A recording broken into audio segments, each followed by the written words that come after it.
53.5 inches in diameter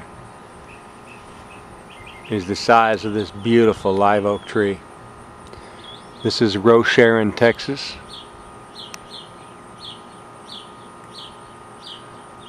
There is a lightning protection system in this tree that we installed about a year ago. We've been fertilizing this tree with prescription formula based on soil analysis, which I don't have in front of me. There is tip dieback still, but it put on a pretty healthy flush of new foliage.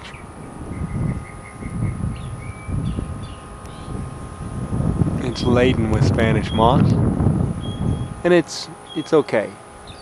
The tip dieback has caused legitimate concern.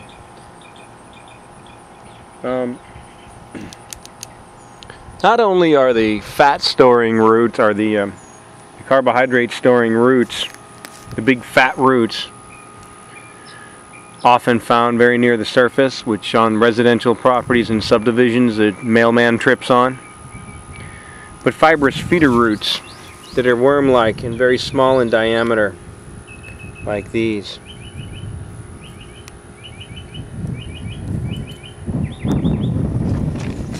Very tiny roots. These are the moisture roots. That's a grass root, sorry. These roots.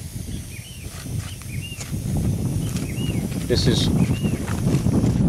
a partially decomposed layer of mulch from when we did root invigoration, so that mulch is mixed in. There's mulch here. There is some moisture, but the surface is cracked, as you can see.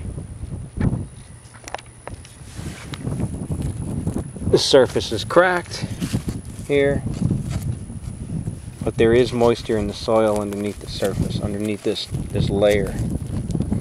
And there are tree roots here too. It's actually a pretty good way of judging the density of the tree's fibrous feeder roots and how much more dense it really needs to be.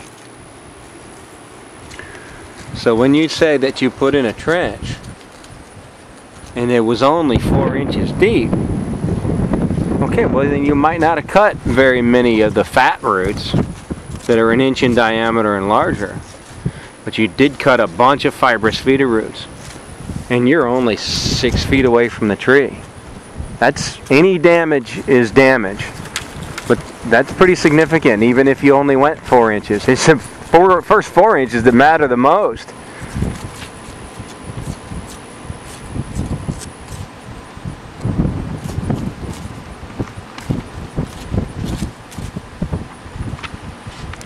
Let me back up and see if I can show you this tree from a distance.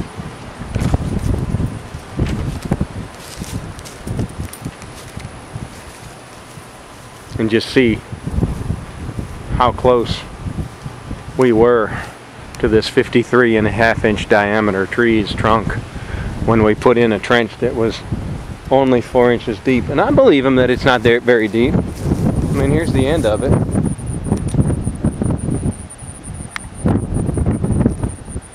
Nevertheless, look at this mama.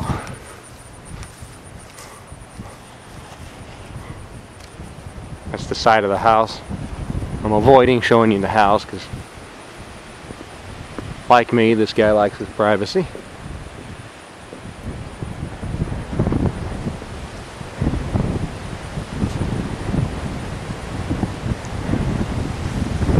So there's life up in the top of the tree, but it's nowhere near as dense as the lower 1/3.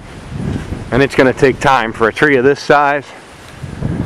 I would say if we fertilize this tree twice a year, treat it for root rot 4 times a year, and do foliar application with fungicide to reduce the rate of premature defoliation following the midsummer point, late summer and early fall premature leaf dump, we can restore this crown. But we got to be